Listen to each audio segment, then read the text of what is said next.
fe de Abraham, salgo de casa y dejo todo atrás.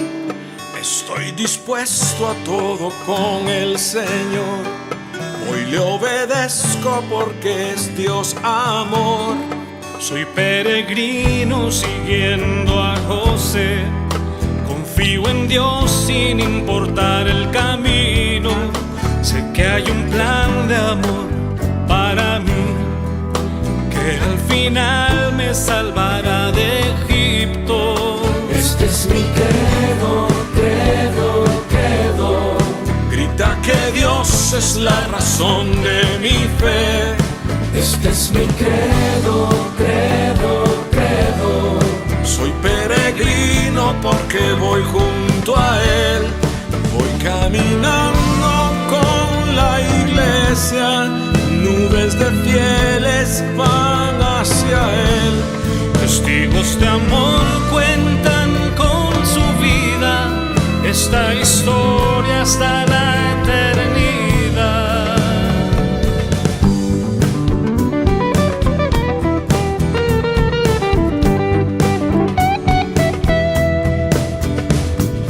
Credo, credo, credo. Credo, credo, credo. Credo, credo, credo. Soy peregrino con gente de a pie, santos sencillos que esparcen la fe. En Dios el Padre, en Jesús y el Espíritu, pueblo de Dios, iglesia peregrina. Este es mi credo, credo, credo. Grita que Dios es la razón de mi fe. Este es mi credo, credo, credo. Soy peregrino porque voy junto a Él. Voy caminando con la iglesia. Sé bien en quién creo con toda certeza. Unido al canto de María, los apóstoles proclamo la fe. Credo, credo, credo. Credo, credo, credo. Credo, credo, credo.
Mis queridos peregrinos, buenos días, espero que estén muy bien. Llegamos a Belén, llegamos a la Basílica de la Natividad en Belén. Quiero decirles una cosa importante, si me permiten. La vez anterior que venimos a Belén en octubre, en la peregrinación del Rosario, venimos desde luego con mucho interés de ver hasta el último detalle de la basílica, estudiarla, analizarla, y les expliqué cantidad de fechas, periodos y demás. En esta ocasión vamos a hacer una visita un poco más espiritual por varios motivos, pero sobre todo porque venimos aquí a contemplar el credo. Es decir, no venimos a ver el edificio, que es importantísimo, venimos a ver, a pensar, a reflexionar y a entender un poquito más el credo.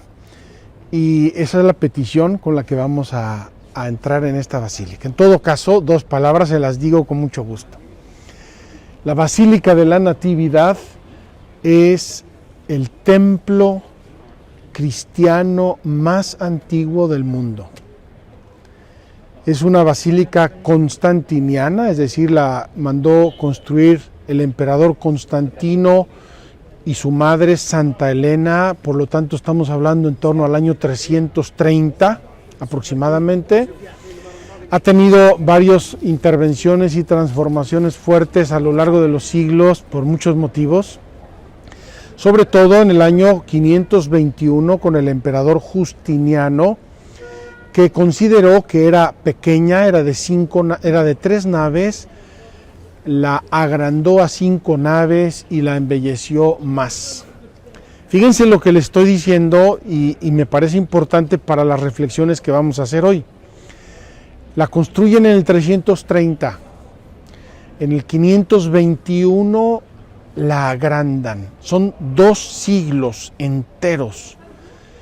Y en esos 2 siglos es cuando más va a reflexionar la Iglesia sobre el misterio de Cristo en sentido teológico. Es decir, los primeros 3 siglos fue expansión del cristianismo, expansión, periodo de persecuciones tremendas, era la tradición, era lo fuerte, porque repetían lo que habían recibido de los anteriores, ¿verdad? Los apóstoles dijeron lo que ya hablamos, la tradición apostólica, la tradición de la Iglesia, el magisterio de la Iglesia, la Sagrada Escritura, etc. Ya hemos hablado de eso. Pero llega el siglo III y el cristianismo se ha extendido tanto que se convierte en la religión oficial del imperio. Es decir, entra en un periodo más pacífico, si me permiten, un poco más cultural, entre comillas, y el cristianismo empieza a sentir el golpeteo de las filosofías y de las culturas a donde va llegando, y se va enfrentando con diversos puntos de pensar el mensaje cristiano. Y entre el año 325, concilio de Nicea, primer concilio ecuménico, Nicea 325, hasta los años 700 aproximadamente, vamos a tener una grande fecundidad de concilios ecuménicos, es decir, reuniones de toda la Iglesia a orar, a discutir, a pensar bajo la guía del Espíritu Santo para entender mejor el misterio de Cristo. Y así hoy voy a mencionar varias determinaciones de los concilios que responden a cuestiones. Nosotros las llamamos herejías, errores. Vamos a suponer una y nada más la digo ahora, por ejemplo. El misterio de decir que Jesús es hijo de María, verdadero hijo de María, pero es hijo de Dios. Alguno dice, bueno, imagínate que tú coges un envase, pones un poquito de Dios, un poquito del hombre, pum, pum, pum, ahí está Jesucristo. No es una mezcla que más o menos salió bonita.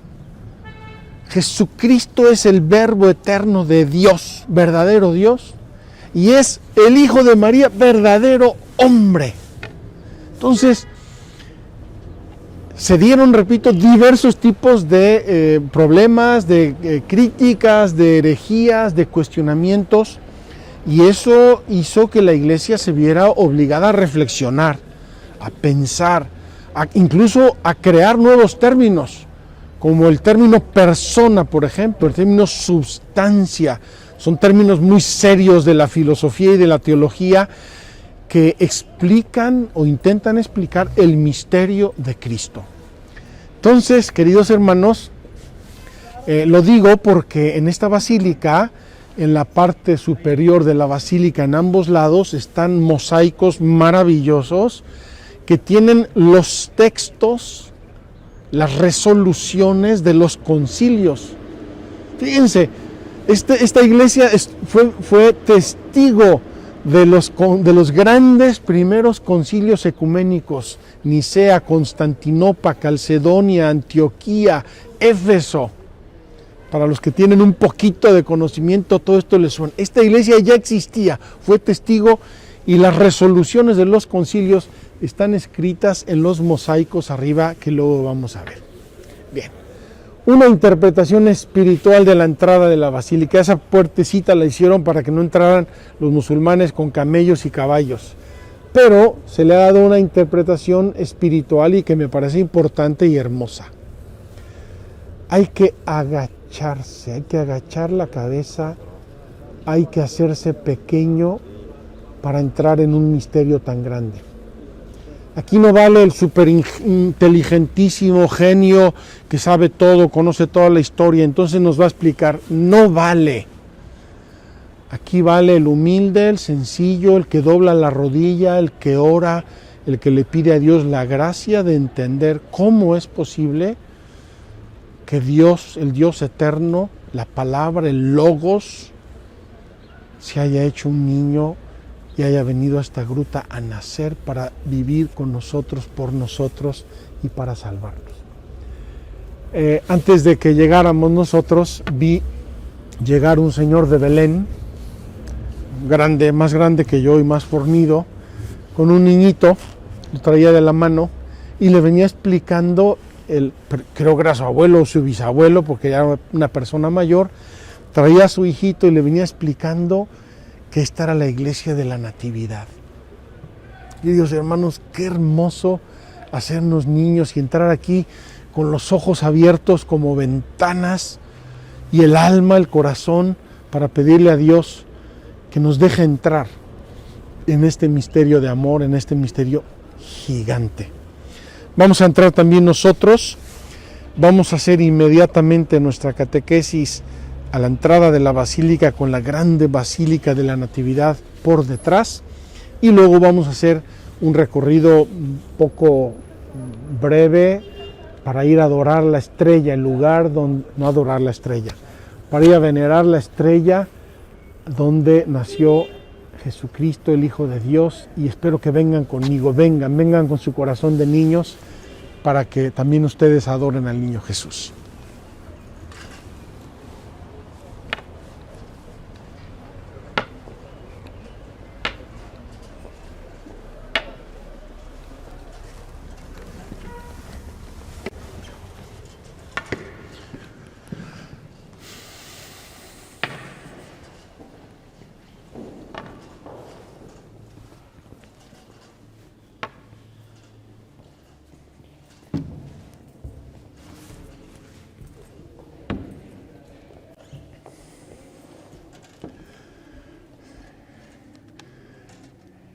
Queridos hermanos, estamos dentro de la Basílica de la Natividad, allá enfrente, debajo del altar. Ahora está en restauración. De hecho, toda la basílica ha sido restaurada en los últimos 3 o 4 años. Un trabajo gigante, costosísimo y muy especializado. Allí debajo, por la derecha, está la entrada, la gruta de la Natividad. Vamos a entrar y luego vamos a salir. Y vean, aquí en las columnas tenemos santos pintados, santos, cada columna de la antigüedad. Qué hermoso significado. Los santos son las columnas de la iglesia, son las que sostienen el templo santo de Dios, que somos nosotros. No son templos de piedra, son templos de piedras vivas que somos nosotros. Y como les dije, allá arriba están escritas las resoluciones de los concilios, sobre todo de los grandes primeros concilios ecuménicos.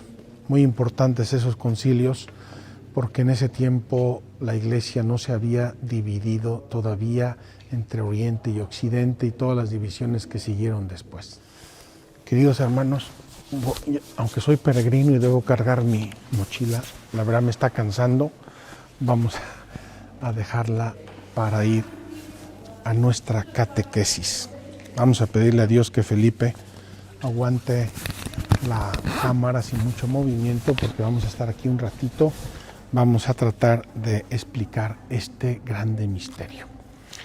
Como les decía antes, la otra vez venimos en un ambiente más, quizá más espiritual, no sé si es el término exacto, más espiritual. Visitamos el lugar, lo explicamos más. En esta ocasión venimos más a la verdad. Dice así el artículo 3 que vamos a contemplar hoy. Ayer les dijimos en Nazaret que invertimos los párrafos porque convenía más al lugar. Dice, el Hijo de Dios se hizo hombre. El Hijo de Dios se hizo hombre. Y voy a leerles el credo apostólico porque es mucho más sintético que el credo niceno-constantinopolitano, que es el que se reza en la mayoría de los países. Dice así, el credo apostólico. Creo en Jesucristo, su único Hijo, nuestro Señor, que fue concebido por obra y gracia del Espíritu Santo, nació de Santa María Virgen, y ahí acaba el misterio de la encarnación. Creo en Jesucristo, su único Hijo, nuestro Señor, que fue concebido por obra y gracia del Espíritu Santo, nació de Santa María Virgen, En cambio, nosotros vamos a añadir un poco el credo niceno-constantinopolitano. Aquí estamos saltando entre los dos símbolos de la fe que ya hemos comentado.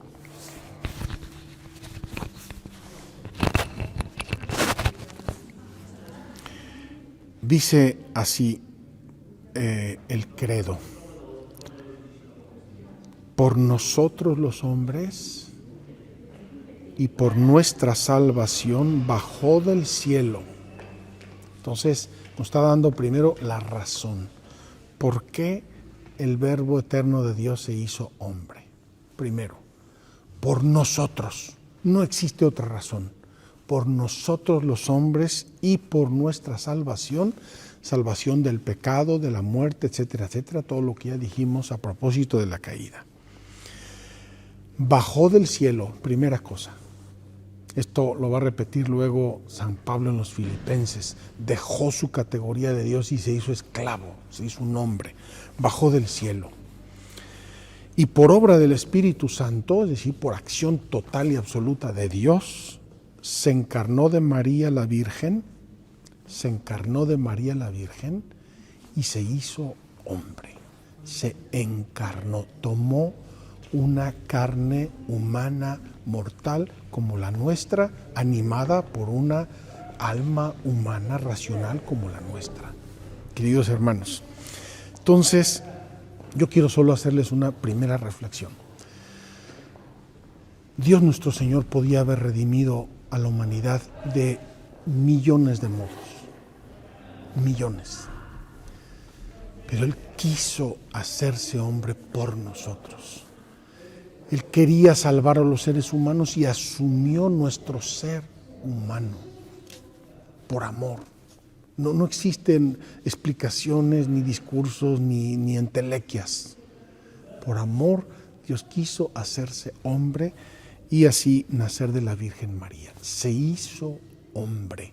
Y aquí, queridos hermanos, en la gruta de Belén lo vimos, niño, hombre, perfectamente hombre. Los pañales del niño Jesús había que lavarlos todos los días. Era perfectamente hombre. El Verbo se encarnó para salvarnos, reconciliándonos con Dios. Dios nos amó y nos envió a su Hijo como propiciación por nuestros pecados. Propiciación significa de la antigua alianza, un sacrificio para obtener la misericordia y el perdón de Dios. El sacrificio por excelencia de propiciación es el de Cristo. Los otros eran pequeñitos y pasajeros, insuficientes. El Padre envió a su Hijo para ser Salvador del mundo, ya explicamos el nombre de Jesús, Él se manifestó para quitar los pecados. Aquí hay un texto hermoso, lo voy a leer completo porque me fascina y es muy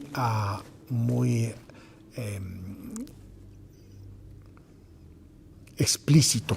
Dice: nuestra naturaleza enferma exigía ser sanada, desgarrada, ser restablecida, muerta, ser resucitada. Habíamos perdido la posesión del bien, era necesario que se nos devolviera. Encerrados en las tinieblas, hacía falta que nos llegara la luz. Estando cautivos, esperábamos un Salvador, prisioneros, un socorro, esclavos, un libertador. ¿No tenían importancia estos razonamientos? ¿No merecían conmover a Dios hasta el punto de hacerle bajar hasta nuestra naturaleza humana para visitarla, ya que la humanidad se encontraba en un estado tan miserable y tan desgraciado? Se conmovió el corazón de Dios por amor nuestro. Y aquí nos da el catecismo 3 razones del por qué el Verbo de Dios se hizo carne, por qué el Verbo se hizo un hombre como yo. Primero, se encarnó para que nosotros conociésemos así el amor de Dios. Queridos hermanos, si no nos conmovemos viendo este misterio y contemplándolo, yo no sé qué tendríamos que hacer. ¿Qué tendría que hacer Dios? No sé, que chocara la Vía Láctea contra el sistema solar, no lo sé. Dios hecho hombre por amor nuestro. Tanto amó Dios al mundo que dio a su único Hijo para que todo el que cree en Él se salve.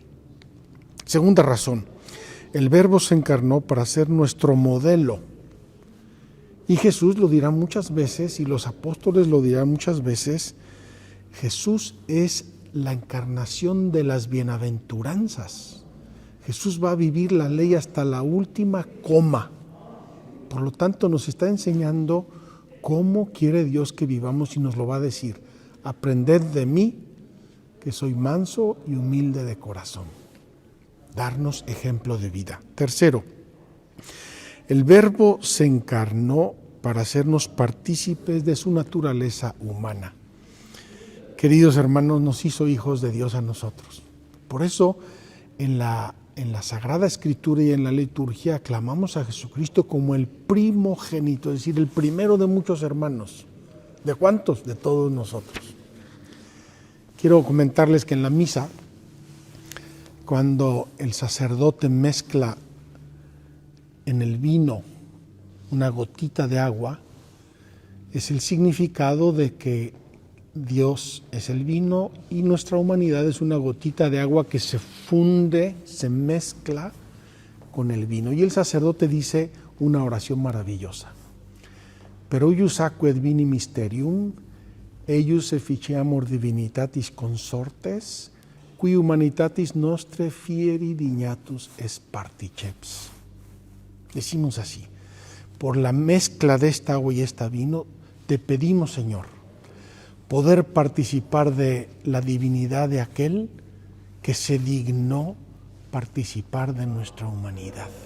Fíjense, al preparar las ofrendas estamos poniendo sobre el altar el misterio de la encarnación, que no solamente es que Dios bajó, se hizo hombre y nació en Belén, sino que a nosotros nos admitió en su propia divinidad.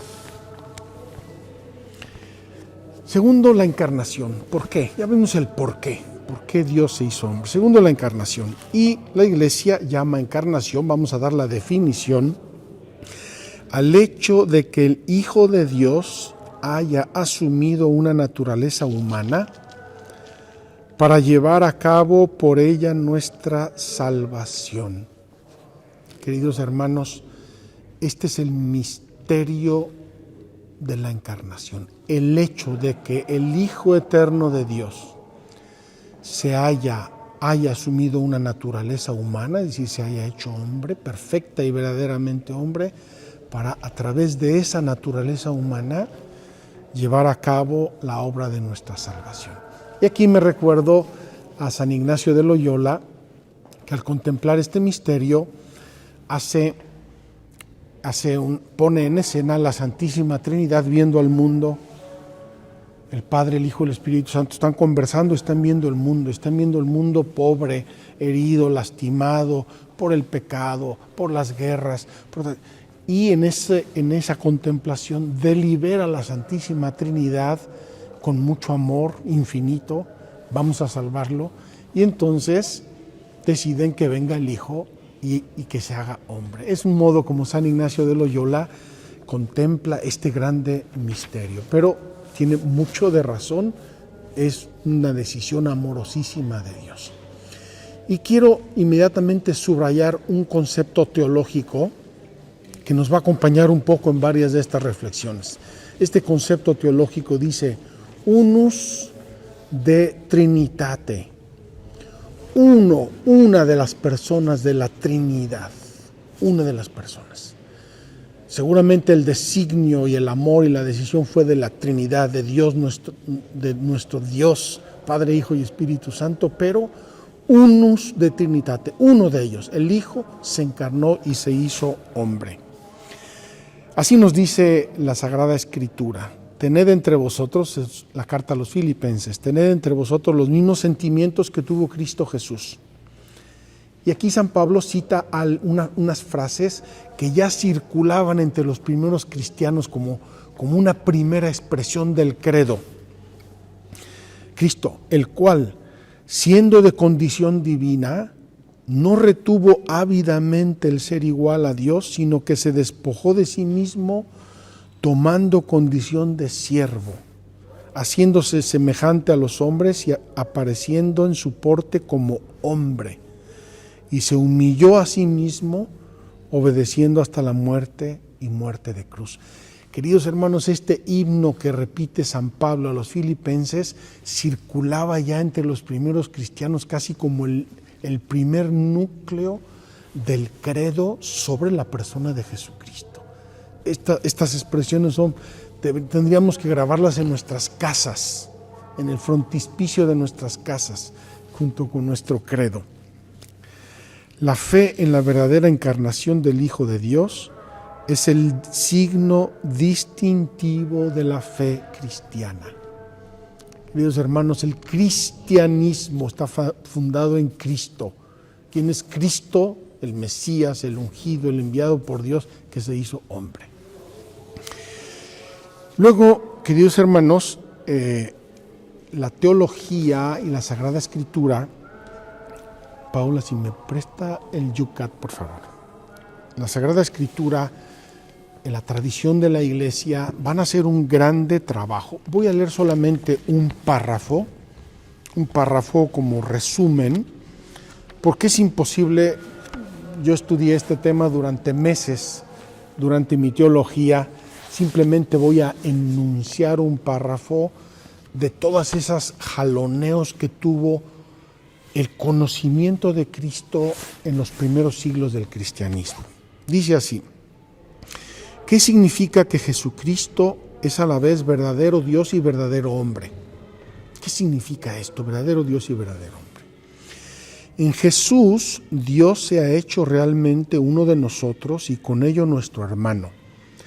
Pero no por ello dejó de ser a la vez Dios y por tanto nuestro Señor. El Concilio de Calcedonia del año 551 declaró que la divinidad y la humanidad están unidas entre sí en la única persona de Jesucristo, sin confusión ni división. Y ahora les leo un poco este itinerario, es un párrafo. La Iglesia se ha esforzado durante largo tiempo para poder expresar la relación entre divinidad y humanidad en Jesús. La divinidad y la humanidad no están enfrentadas, de modo que Jesús solo fuera parcialmente Dios y parcialmente hombre. Como no es cierto que la naturaleza divina y la naturaleza humana se mezclen en Jesús. En Jesús Dios no ha tomado solo una apariencia de cuerpo humano, el así llamado docetismo, una herejía, sino que se hizo realmente hombre. No era una apariencia, era hombre. Tampoco se trata en la humanidad y en la divinidad de dos personas diferentes, el nestorianismo, otra herejía. Finalmente, tampoco es cierto que en Jesucristo la naturaleza humana desaparezca al ser asumida en la naturaleza divina, monofisismo, otra herejía. Contra todas estas herejías, la Iglesia ha mantenido firme la fe en que Jesucristo es, en una persona, a la vez verdadero Dios y verdadero hombre. La conocida fórmula sin separación y sin confusión del Concilio de Calcedonia no pretende explicar lo que es inalcanzable a la inteligencia humana, sino que, por así decir, fija los pilares de la fe, designa la dirección en la que se puede buscar el misterio de la persona de Jesús. Repito, esto fue discusión de siglos en la Iglesia, queridos hermanos, y lo estudié yo durante meses durante mi teología. Ahora solamente lo estamos enunciando. Pero ya les dije el fundamento de nuestra fe, la razón de nuestra fe. Una persona, la segunda persona de la Santísima Trinidad, verdadero Dios, que se hace verdadero hombre. Y esta es nuestra fe, esta es la fe de la Iglesia. Me da tentación de leer más cosas, pero no nos da literalmente el tiempo. El párrafo cuarto dice: ¿cómo es hombre el Hijo de Dios? Es decir, esta unidad de Dios y hombre, perfecto uno y perfecto el otro, en la persona de Jesucristo, ¿cómo convive? ¿Cómo convive su inteligencia, su voluntad? ¿Cómo convive en su cuerpo? Vamos a pensar brevemente en estas verdades de nuestra fe. Voy a leer el primer párrafo del Catecismo. Puesto que en la unión misteriosa de la encarnación, la naturaleza humana ha sido asumida, no absorbida, la Iglesia ha llegado a confesar con el correr de los siglos la plena realidad del alma humana, con sus operaciones de inteligencia y de voluntad, y del cuerpo humano de Cristo, pero paralelamente ha tenido que recordar en cada ocasión que la naturaleza humana de Cristo pertenece propiamente a la persona divina del Hijo de Dios que la ha asumido. Todo lo que es y hace en ella proviene de uno de la Trinidad, como les dije antes, unus de Trinitate. El Hijo de Dios comunica, pues, a su humanidad su propio modo personal de existir en la Trinidad. Así, en su alma como en su cuerpo, Cristo expresa humanamente los comportamientos divinos de la Trinidad. Queridos hermanos, les voy a repetir esta frase porque nos debería hacer temblar.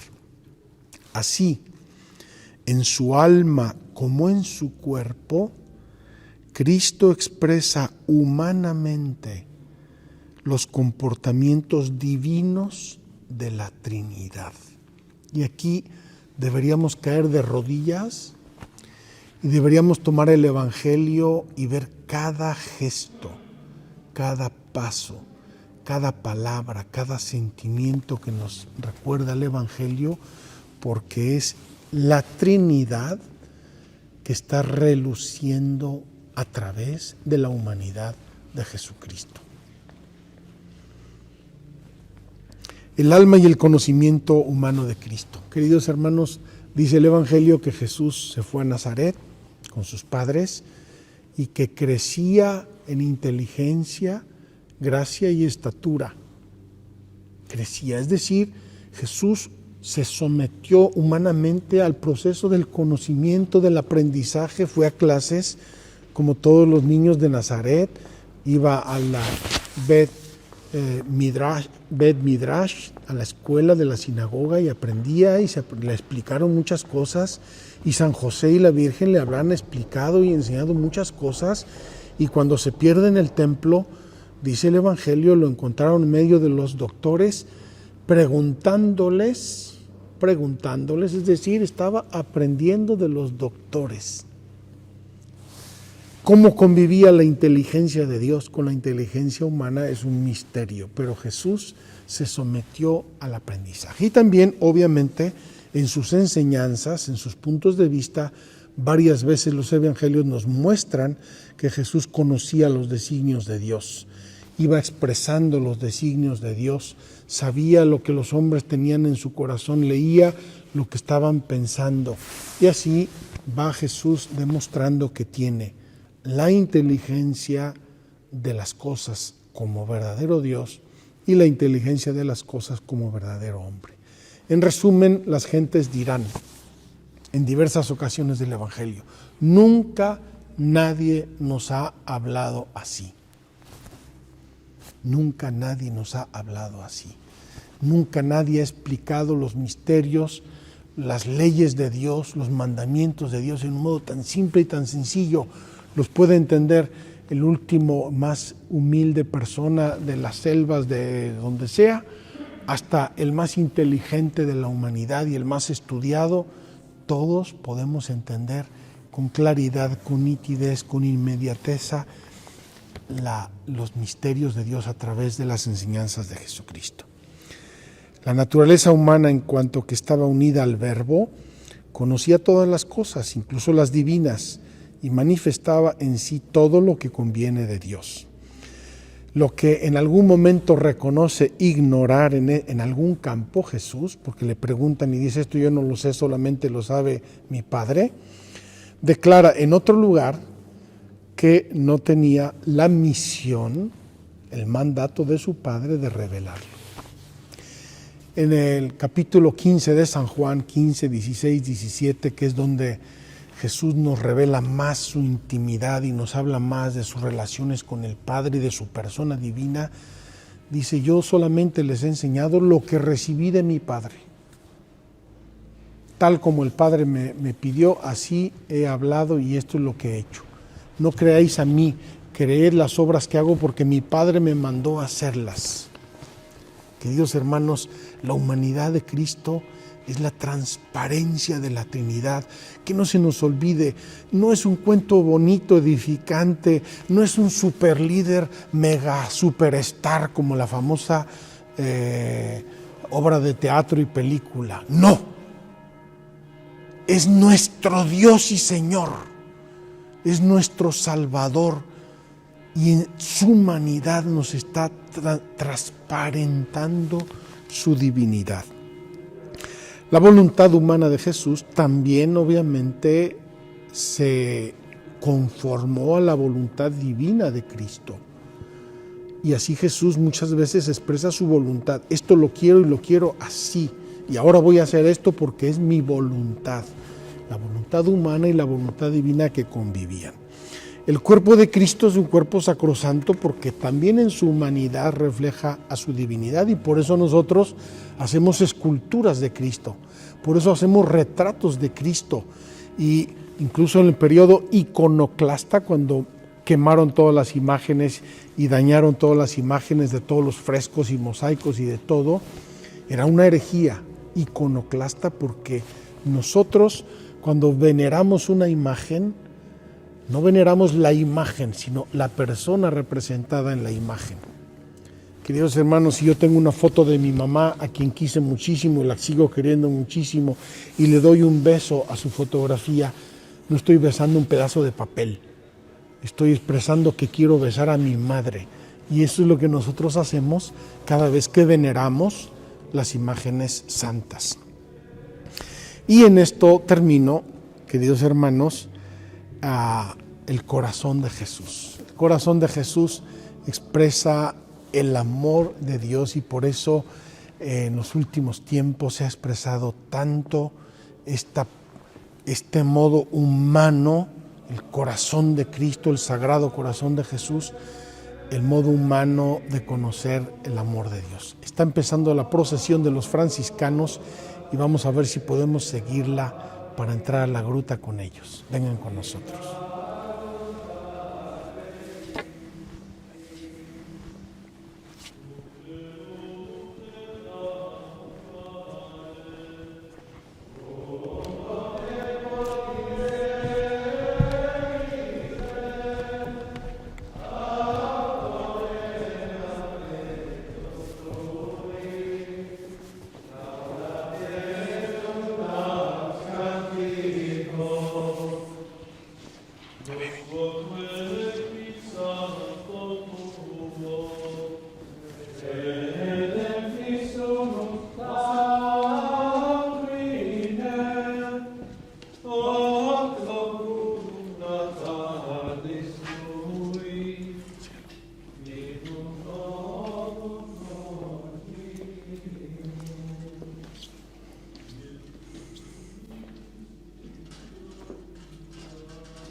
Salvatore mundi, sicut divina nove generationes es autor, ita de immortalitates edis elargitor, qui vivis in reinas in saecula saeculorum.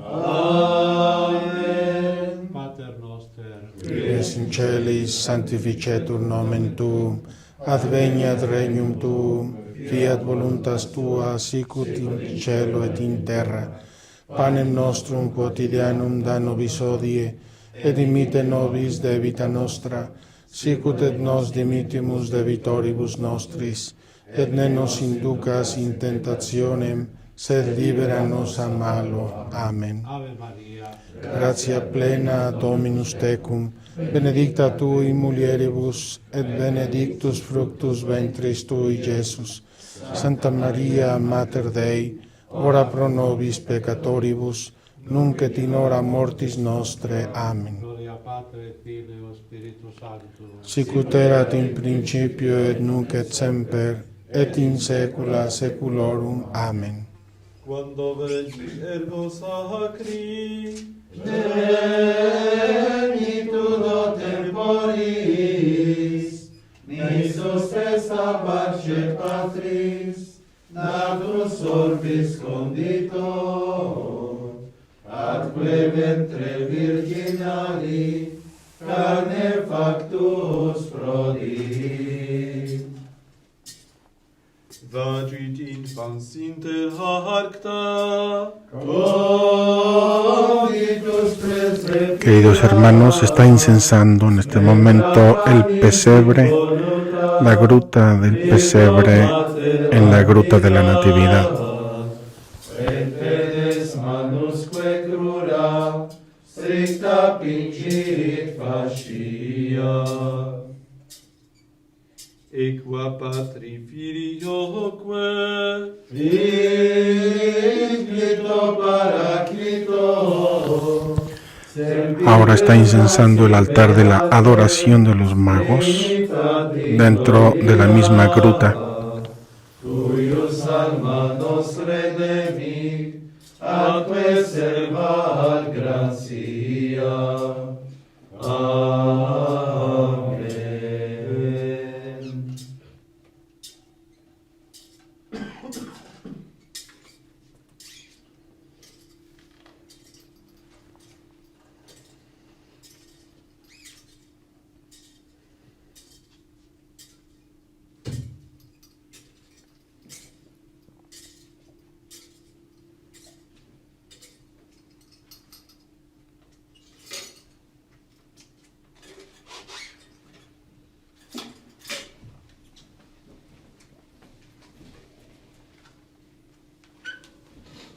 Maria o tempos compe per filio suo primogenitum, et panis Olympos vide reclinavi in presepio, quila non eras locio in deversorio.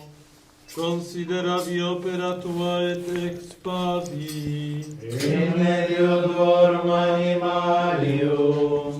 Oremus, Domine Iesu Christe, quad informando corda nostra paupere lumines inter animalia, in presepio apparere dignatus est, presta quesimus, ut paupere lumines sempre gradente d'interris, eterna mansione gaudia inter angelorum, coros avere meriamur in celis, qui vivis et reinas in saecula saeculorum. Amen. Pater noster, Qui es in celis, sanctificetur nomen tuum, adveniat regnum tuum, fiat voluntas tua, sicut in cielo et in terra. Panem nostrum quotidianum da nobis hodie, et dimitte nobis debita nostra, sicut et nos dimittimus debitoribus nostris, et ne nos inducas in tentationem, sed libera nos a malo. Amen. Ave Maria, Gratia plena Dominus tecum, benedicta tu in mulieribus, et benedictus fructus ventris tui, Iesus.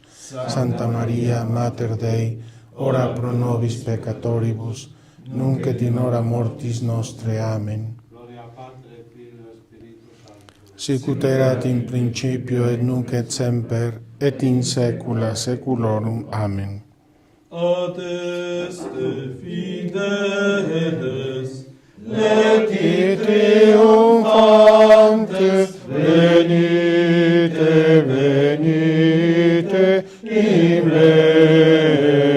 Betlem. Natum videte, regem angelorum, venite adoremus, venite adoremus, venite adoremus Dominum. intrantes maecat vadunt puderum puerum Maria Mater eius, e procedentes adoraverum eum et apertites avis suis, obtulerum et munera orem et tu et mirtam. Reges Tarsis et insulae hic munera offerent. Reges arabum et Sabbathum aducem. Oremus, Deus qui noc parvo terne foramine, unigenitum tuo gentibus et tela dulce revelasti, concede propitium, usque las tu espide coniovimus, usque ad contemplanda especientura celsitudenes perducamur, per Christum Domino nostro. Amen. Pater noster, Qui es in celis sanctificetur nomen tuum, adveniat regnum tuum, fiat voluntas tua, sicut in cielo et in terra. Panem nostrum quotidianum da nobis hodie, et dimitte nobis debita nostra, sicut et nos dimittimus debitoribus nostris, et ne nos inducas in tentationem, sed libera nos a malo. Amen. Ave Maria, Gratia plena Dominus tecum, benedicta tu in mulieribus, et benedictus fructus ventris tui, Iesus. Santa Maria, Mater Dei, ora pro nobis peccatoribus, nunc et in hora mortis nostre. Amen. gloria Patri et Filii et Spiritus Sancti. Et nunc et semper, et in saecula saeculorum. Amen.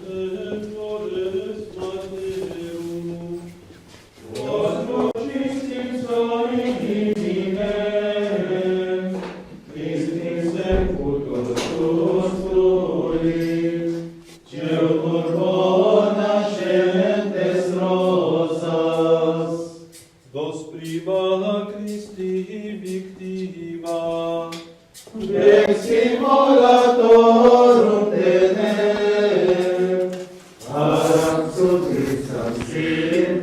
Ahora estamos venerando la capilla de los santos inocentes. La capilla de los santos inocentes. Iesus ibi sit gloria, qui natus ex Virgine, cum patertamus Spiritu, in sempiterna secula.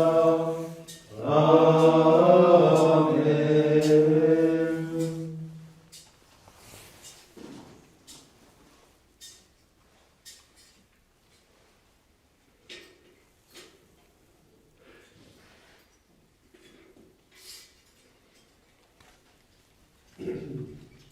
Herodes fides queritus et amahi, iratus et avademite accide omnes pueros, qui aderen vedere in omnibus fidibus eius, abi mater dicta secundum tecum, et qui sirena magis. Herodes iratus occidit multos pueros, In Bethlehem Iude civitate David, Oremus, Deus qui pregonio innocente martires, non loquendo sed morendo confessi sum, daquesimus ut fidem tuam, quia lingua nostra loquitor, et amoribus vita patertur, per Christum Domino nostrum. Amen. Qui In cieli sanctificetur nomen tuum, Adveniat regnum tuum, fiat voluntas tua, sicut in cielo et in terra. Panem nostrum quotidianum da nobis hodie, et dimitte nobis debita nostra, sicut et nos dimittimus debitoribus nostris, et ne nos inducas in tentationem, sed libera nos a malo. Ave Maria, Gratia plena Dominus tecum, benedicta tu in mulieribus, et benedictus fructus ventris tui, Iesus. Sancta Maria, Mater Dei, ora pro nobis peccatoribus, Nunc et in hora mortis nostre. Amen. gloria Patri et Filii et Spiritus Sancti. Sicut erat in principio, et nunc et semper, et in saecula saeculorum. Amen. Dominus vobiscum, Et cum spiritu tuo. benedicamus omnipotentem, Bendición Pater et Filio et Spiritus Sanctus. Amén. Ite in pace. Deo gracias. Queridos peregrinos, todavía estoy sorprendido de la providencia de Dios que nos regaló exactamente el poder entrar aquí con ustedes hoy con la procesión de los franciscanos. Vamos a hacer una visita muy breve porque el tiempo se nos ha ido, les vamos a dejar tiempo de meditación, pero quiero encender nuestra vela de peregrinos y poner nuestro báculo aquí delante de la gruta con todos y cada uno de ustedes para que adoremos juntos el misterio del nacimiento de Jesús.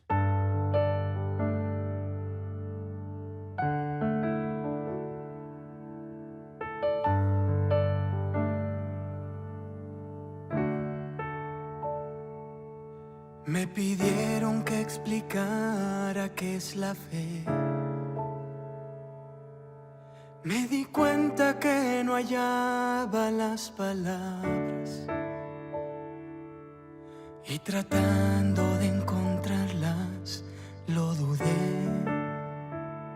¿Qué es la fe? Es creer que hay algo más que nuestra vida. La confianza de saberme acompañar.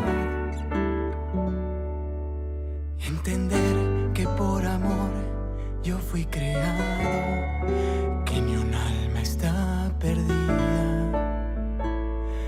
Creo en ti, más allá de lo que veo y lo invisible, lo que creo conocer y lo imposible. Creo en ti, es por la fe que encontré la salvación, y es en la fe donde habita tu perdón. Yo tengo fe de que soy amado